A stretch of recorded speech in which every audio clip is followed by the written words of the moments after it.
वो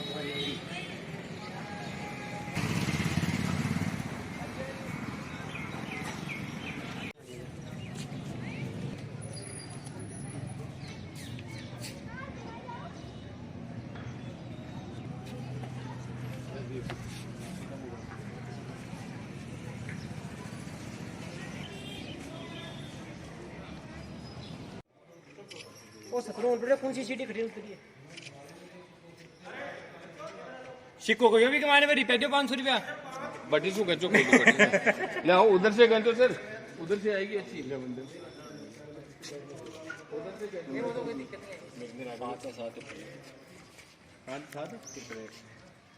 आओ ठीक जो विनोद भाई जी रणवीर जी आओ तो ठीक है हनुमान लगा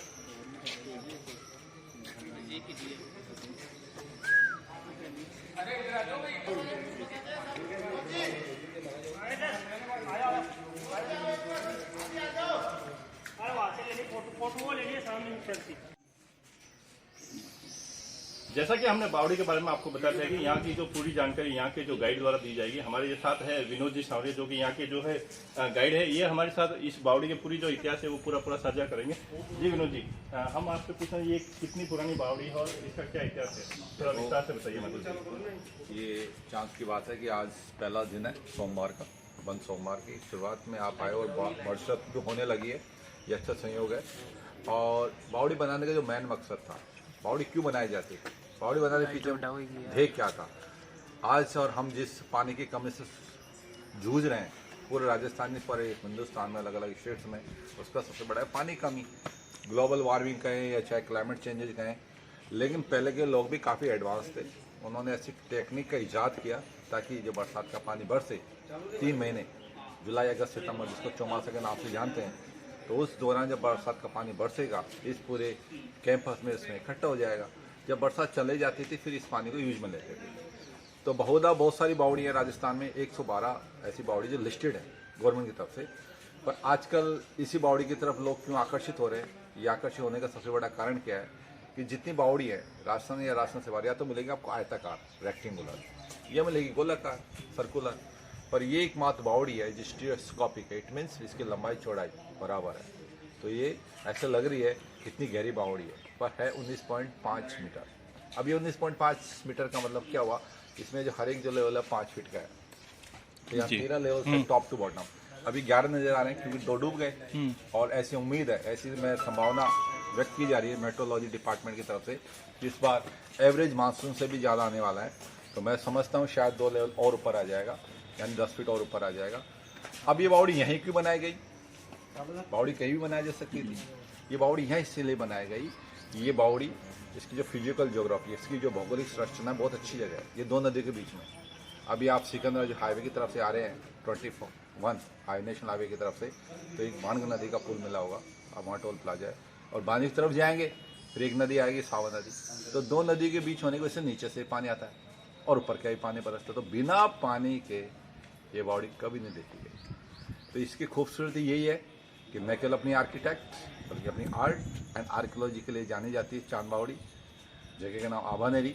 तो आभानेरी से मायना ये लगाया गया कि चांदनी रात में जब चांद चमकेगा, दमकेगा, आभा देगा, तो ये आभानेरी है। तो आज इसका नाम आभानेरी है। उस जमाने में जब इसको बनाई गई थी, यानी कि 8वीं-9वीं शताब्दी में चौहान वंशी राजाओं के द्वारा, जिनकी राजधानी हुआ करती थी, तब इसका नाम हुआ करता था आभा नगरी।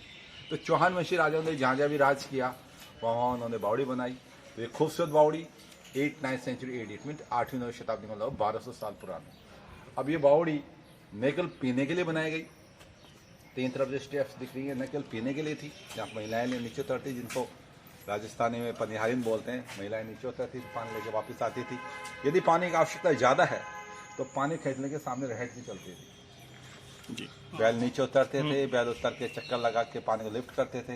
इसमें नीचे की तरफ बाथरूम्स हैं, क्योंकि आप और हम हिंदू हैं और हिंदू मान्यता अनुसार ऐसा माना जाता है कि बाएं तरफ का हिस्सा स्त्रीलिंग, जिधर हार्ट है, दाएं तरफ का हिस्सा पुल्लिंग। तो नीचे की तरफ जहाँ देखिएगा 3 विंडो दिख रही है आपको, वो बाथरूम फॉर लेडीज के लिए जिसमें जाले लगी है, नीचे 3 विंडो दिख रही है, और ये मेंस के लिए। ऊपर छोटे छोटे रूम से कपड़े बदलने के लिए चेंजिंग रूम, और ऊपर का जो हिस्सा देख रहे हो एयर कंडीशन नेचुरली। अब लोग यूँ भी आने लगे कि एक बहुत बड़ा ट्रेडमार्क हो गया आजकल किसी जगह की पब्लिसिटी करनी है तो कुछ फिल्मों की जब शूटिंग होती है, न केवल बॉलीवुड बट आल्सो हॉलीवुड, उसके बाद ये लैमिनेट हो गई। तो मुझे संयोग मिला, जैसे आप लोगों से आज मिलने का संयोग हुआ था, ऐसे ही उस पीरियड में जब 2006 में मैं नया आया था, तो मेरे को लाइसेंस मिला था, तो एक फिल्म बनी थी दी फॉल, हॉलीवुड मूवी। तो हमने उस फिल्म को देखा कि how to make Hollywood movie. उस फिल्म को देखने का इतना असर हुआ हमारे ऊपर कि हम ये काम करने लगे। मैं आल्सो लाइसेंस इन जयपुर सिटी, जो कि वर्ल्ड हेरिटेज साइट है बाय यूनेस्को के द्वारा। अब इस जगह को देखने के लिए अभी लास्ट ईयर 31 और दिसंबर को US एम्बेसडर आए थे। और क्यों नहीं आए कि बावड़ी इतनी खूबसूरत है।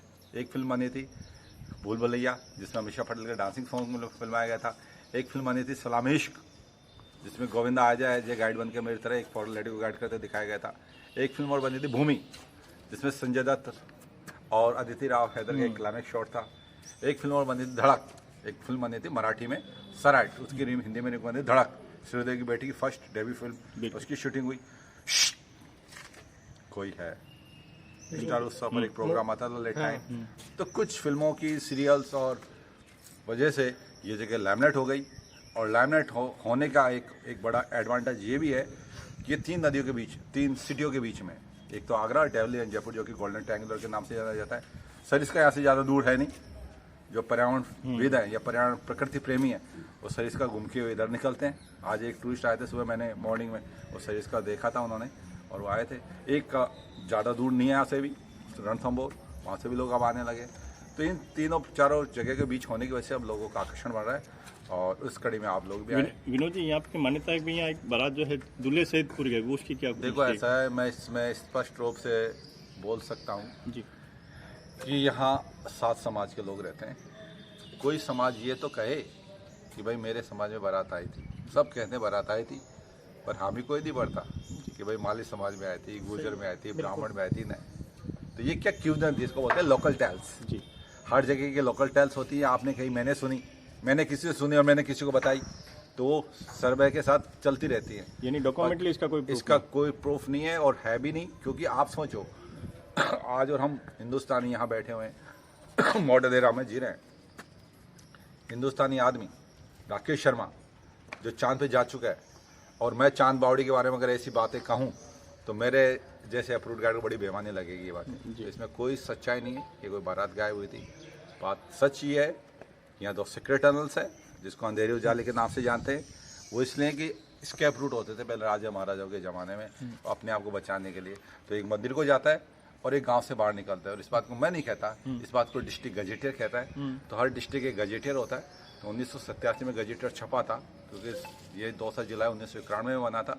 तो 1987 का जो गजेटियर ये कहता है कि दे आर 2 सीक्रेट टनल्स, एक मंदिर को जाती है और एक गाँव से बाहर निकलती है। एक संक्षिप्त में इनसे सवाल कर रहा हूँ। जैसा कि इन्होंने बताया, ये जो अभयनेरी की चांद बावड़ी है, अभी एक बड़ा पर्यटन स्थल बन चुका है। यहाँ पे काफ़ी फिल्मांकन भी किया गया है। यहाँ का अभी जो आप पीछे तस्वीरों में देख रहे हैं, चांद बावड़ी की जो सीढ़ियाँ बनी हुई है, करीब 11 इनमें 5-5 जो फीट की है। तो इसको लेकर हम एक क्वेश्चन कर रहा हूँ सर से कि ये बावड़ी आप 3 बड़ी मेट्रोपॉलिटन सिटी के बीच बता रहे हैं, और पिछले दिनों राज्य सरकार ने पुरातत्व विभाग या राज्य सरकार ने बावड़ियों के लिए एक ऐसे बजट दिया है अभी करीब 1 दर्जन जिलों में जिनका जीर्णोद्धार होगा। क्या ये बावड़ी अभी वर्तमान में किस उपयोग में आ रही है? जिस तरह से जल संरक्षण को लेकर राज्य सरकार या केंद्र सरकार बड़ा यहाँ कदम उठा रही है, क्या ये बावड़ी अभी भी काम आ रही है उसमें? हाँ, अभी जो जिसका आप पूछने आए के बारे में 2 शब्द कहूँगा कि मुख्यमंत्री ने अपनी बजट भाषण में ये बताया था करीब 19 करोड़, मतलब 19 करोड़ 47 लाख का प्रावधान रखा था बावड़ी को जीर्णोद्धार करने के लिए। तो उसमें उन राजस्थान की उन बावड़ी को सम्मिलित किया। तो जिला दौसा में 2 बावड़ी हैं, एक तो झाजीरामपुरा और एक भांडरेज की बावड़ी। जो भांडरेज की बावड़ी स्टेट गवर्नमेंट में आती है, जो कि गवर्नमेंट ऑफ इंडिया का मोन्यूमेंट है। ये जो आप जहाँ हो चांद बावड़ी आबानेरी, ये गवर्नमेंट ऑफ इंडिया का मोन्यूमेंट है जिसको संस्कृति मंत्रालय देखता है। लेकिन जिन बावड़ी के बारे में आप पूछना चाह रहे हैं, जानना चाह रहे हो, वो स्टेट गवर्नमेंट के। तो स्टेट गवर्नमेंट में एक होता है विभाग, पुरातत्व संग्रहालय विभाग। तो उन विभाग के द्वारा वो बावड़ियाँ देखी जाएंगी। अब चूंकि ये नेशनल प्रोटेक्टेड मोन्यूमेंट है, ये ऐसा आएगा। जब आपने बात शुरू कर दी तो मैं ऐड कर देता हूँ कि चांद बावड़ी को लेक मन की बात में भी किया गया था। ये बावड़ी खूबसूरत बावड़ी है, इतनी खूबसूरत बावड़ी कहीं नहीं है। मुझे मौका मिलता है, ये ईश्वर की कृपा है कि मैं नए नए लोगों से मिलता रहता हूँ, कुछ सीखता रहता हूँ, कुछ बताता रहता हूँ। पर ये खूबसूरत बावड़ी है, इसका ब्राइट फ्यूचर है। हर साल यहाँ फेस्टिवल होता है। जैसे ये उम्मीद की जा रही है कि इस साल भी 27 तारीख आएगी, 27 सितंबर, जिसको विश्व पर्यटन दिवस होता है, तो उस दिन उम्मीद की जा रही है कि शायद यहाँ फेस्टिवल हो। तो मौका मिले तो आप आओ, रिपोर्टिंग बनाओ। तो ये थे हमारे साथ विनोद जी सर। जिस तरह इन्होंने बताया यहाँ की आभानेरी चांद बावड़ी को लेकर पूरी हिस्ट्री इन्होंने बताई, तो हम कहेंगे कि एक तरह से कहा जाए तो इस बावड़ी में इतनी कलाकृतियाँ हैं।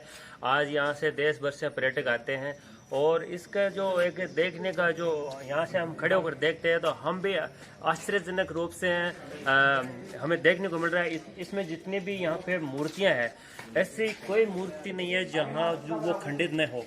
इसमें ये एक देखने वाली बात है। पुराने राजा महाराजाओं का यहाँ पर काफ़ी वर्चस्व रहा है। और आप जिस तरह से आप कैमरे को उधर घुमाइए, यहाँ पर आप देख सकते हैं जितनी भी यहाँ पर मूर्तियाँ हैं सभी खंडित मूर्तियाँ हैं। और इस बावड़ी की यही एक खासियत है, पहले तो इसकी कलाकृति, दूसरी चीज़ यहाँ की मूर्तियाँ जो पूर्णतः खंडित है। और यहाँ के इतिहास को लेकर जिस तरह से बताया, आप लोगों तक हमने नागौर संदेश के माध्यम से पहुंचाने के लिए जो प्रयास किया, आप आगे भी हमसे जुड़े रहें। साथ ही जिस तरह से आज दौसा जिले के आभानेरी चांद बावड़ी का आपको यहाँ पर एक मनोरम दृश्य आपको दिखा रहे हैं। आगे भी ऐसी पुरातत्व विभाग की जो पुराने मॉडल है आपको देखने को मिलेंगे। हमारे साथ जुड़े हैं, कुछ जानकारी ये भी उपलब्ध कराएंगे और अपनी बात को समाप्त करेंगे। आइए सर, जिस तरह से अभी अपने सीनियर्स ने कुछ अहम जानकारियाँ दी, हम बात करवाते हैं इनसे और अपनी बात को समाप्त करें। बिल्कुल, हमारे सहयोगी जैसे दिनेश जी ने बताया कि ये जो चांद बावड़ी थी, यहाँ के जो गाइड ने क्लियर किया कि जिस प्रकार जो दंत कथाएँ थी वही यहाँ जो है दूल्हे की बारात गए थे उसको उन्होंने क्योंकि इसका कोई तथ्य नहीं है। हालांकि जैसा कि पूर्व में बताया था कि यहाँ पे पुराने समय में इस तरह की व्यवस्था की जाती थी, जब भी राजाओं के ऊपर हमले होते थे तो उनकी दो तरह के रास्ते बनाया जाता था। एक में जहाँ सेनाओं को वर्मित किया जाता है और दूसरी जो है इन्होंने बताया कि मंदिर की तरफ जाती। तो उसी समय ये हुआ था कि भाई वो बारात निकल गई होगी या जिस प्रकार, तो उसका कोई तथ्य नहीं मिला। यहाँ पे तथ्यात्मक कोई भी जो है डॉक्यूमेंट्री नहीं है, ये कथाएँ हैं। तो उसी कथाओं की पुष्टि करने के लिए हम आज यहाँ पहुँचे थे और चांद बावड़ी के बारे में हमने आपको पूरी जानकारी दी है। तो ये था पूरा रहस्य कि एक बावड़ी में बहुत दूल्हे सहित बारात कैसे गायब हुई। वीडियो छोड़ो, यूट्यूब वगैरह बना के। राजा चांदसेन द्वारा इस नगर का निर्माण किया गया। कौन से सन में? 1302 में। और उस नगरी का नाम रखा गया था अभय नगरी, जो धीरे धीरे बाद में नाम अपभ्रंश होते होते आभानेरी के नाम से हुआ। समय समय पर अनेक राजाओं का यहाँ राज रहा है और विदेशी आक्रमणकारी मुस्लिम आक्रमणकारियों ने यहाँ तोड़फोड़ करके लूटपाट की है। बाजू में मंदिर है हर्षित माता का और भी चांद बावड़ी है। बाजू में नगर बसा हुआ था, जी सामने आप देख रहे हैं। यहाँ नहाने का व्यवस्था थी, ऊपर रानियों का था, नीचे राजाओं का था, जिसमें ये पानी की सर्कुलेशन व्यवस्था पूरी सेटिंग से है। और वो सर्कुलेशन व्यवस्था आज के जो जल संसाधन की जो नीति है उससे भी बेहतर यहाँ देखने को मिल जाएगी। आप जरा जूम करके देखेंगे, आप नीचे तक पानी से ऊपर से नीचे तक पानी का वेस्टेज नहीं हो और पानी फिल्टर होकर इसके अंदर पहुँचता है करीब। यहाँ जितनी भी मूर्तियाँ हैं मंदिर क्षेत्र में, इस कुंड क्षेत्र में, वो सारी खंडित है करीब जितने भी हैं। कुछ दिनों पूर्व यहाँ एक मूर्ति तस्कर आया था, वामन नारायण घिया ने जितनी भी मूर्तियाँ थी, बेशकीमती मूर्तियाँ, उनको यहाँ से ट्रांसपोर्टिंग करके अपने बाहर भेजा है। जो विदेशों में पहुँचे वो मूर्तियाँ वर्तमान में वो जेल में बंद है और उस पर कई आरोपी उसके साथ में से आते हैं। इसमें गोल्ड एलिफेंट दिखता है। साथ में अब एक शेष जानकारी हमारे विश्राम जी हैं, ये भी आपको कुछ जानकारियाँ देंगे। जी सर, बताएं और अधिक इतिहास जो आप इस बावड़ी। ये क्या है कि फॉरेनर से जुड़ा हुआ है, ये स्थल है ना, फॉरेनर से जुड़ा है। तो यहाँ फॉरेनर भी काफ़ी सारे आते हैं। वहाँ से क्या है कि कुछ उनके यंत्रों से देखते हैं तो उनको लगता है कि यहाँ गोल्ड एलिफेंट है, तो यहाँ उसी को देखने के लिए आते हैं। लेकिन वहाँ ये ऐसा कुछ नहीं है, यहाँ कुछ नहीं दिखता है उनको।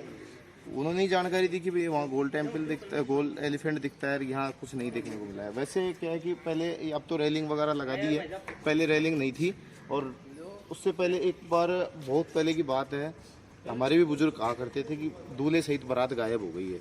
इसमें 4 सुरंगें हैं, जो एक तो आबानेरी की बावड़ी नहीं भांडारेज की बावड़ी, आबानेरी का कुंड, अड़ूदा का कुबाना और अखाबड़ के नाम से फेमस है। कुछ बड़े ये बताते हैं कि 4 जो जगह है इनके एक साथ में एक दिन में लोग नहीं जा पाते हैं। बहुत से लोगों ने प्रयास भी किया लेकिन वो असफल हुआ।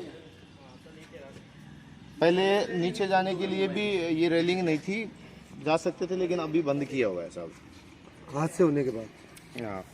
और इसकी गहराई भी नहीं नापी गई अभी तक, कितने गहरा है इसका अभी तक? इसमें 7 जो चारपाई बोलते हैं उनको खाट बोलते हैं देसी भाषा में, 7 खाटों का बाण इसके अंदर तक डाल दिया है, लेकिन इसकी गहराई का कोई आकलन नहीं लगा है साहब।